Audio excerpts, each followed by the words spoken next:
Our final topic in this practice mode, we're going to move to Artboard 6, and we're going to learn how we can go from curved or smooth anchor points to corner points. In the real world, you're going to want to be able to do this. You can't do everything with curves, and you certainly can't do everything with straight lines. So let's go to the top artboard and zoom in on that. Come on. Well, now it works, and it's way too big. Okay, with our pen tool, make sure you have the pen, not the curvature tool.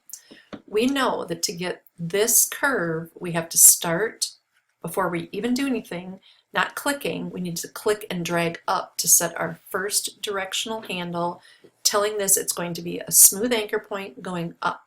So we're going to click and drag our first directional handle up to the red dot. Now we come over to point 2, and to get this curve, we know that we have to click and drag down until it matches the template beneath it, the gray line. So if we let go, we would see that we're still being a curve going downward. So as hard as we try to go to number 3, we are not going to get a straight line. Even if we hold shift, we're not going to get a straight line. The reason for that is that this point has two directional handles. It has the trailing directional handle and the leading one, and right now the leading one is telling it to go down.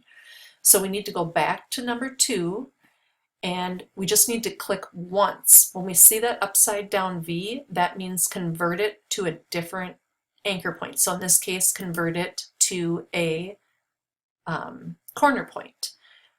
Previously, we were holding Option or Alt when we clicked on that, and that was just telling it to break off the directional handle so we could swing it back up.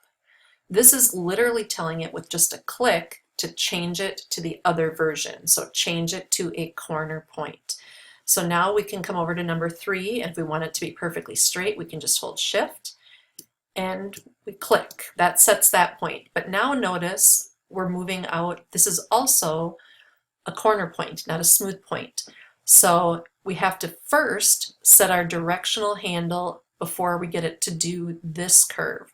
So from here, we're going to click and drag down, and we're going to get our leading directional handle. We're going to bring it down to the red spot, and that tells it that coming out of point 3, it needs to go downward and be smooth. So we can go to point 4, click and drag up to get our smooth curve. So you're always looking at the shape behind your last anchor point. This anchor point is dictating how this curve handles or is displayed. So now we want to break this off again. We want to turn this, not even break it off, we want to turn this into a corner point. So when we come back to the anchor and our cursor has the caret next to it, we're going to click. That again puts us in a corner anchor point. So we can come out straight to number 5. Click, and then before we move on to 6, we need to first set a directional handle. So we're going to click and drag up from point 5 to set our leading directional handle. Once that's set, we can move on to point 6 and be done. So quick reminder that when we were doing this before, I'll just draw one out to show you. We were making curves like this. We came back to this point, and instead of clicking to turn it into a corner point, we were Option clicking, and that just broke off this lower directional handle, the leading handle, and allowed us to swing it back up here. So this is still a smooth anchor point, but we were Alt clicking on it allowed us to move the new directional handle. So now when we come back and we just single click on this, it turns it into a straight line. And if we want to go from there out, we have to click and drag to set our directional handle and move on, and a straight line. And from there we want a hump going up, so we do that. And we come and we do a straight line, and then we do a straight line. So that's some goofy shape I just made demonstrating how we can use Option or Alt click on an anchor point to break the two handles so you can swing one the other way so that the next curve goes up also. Single clicking with that caret turns it into the other version, which is a corner point. So practice with that. You can come down here and do the same thing.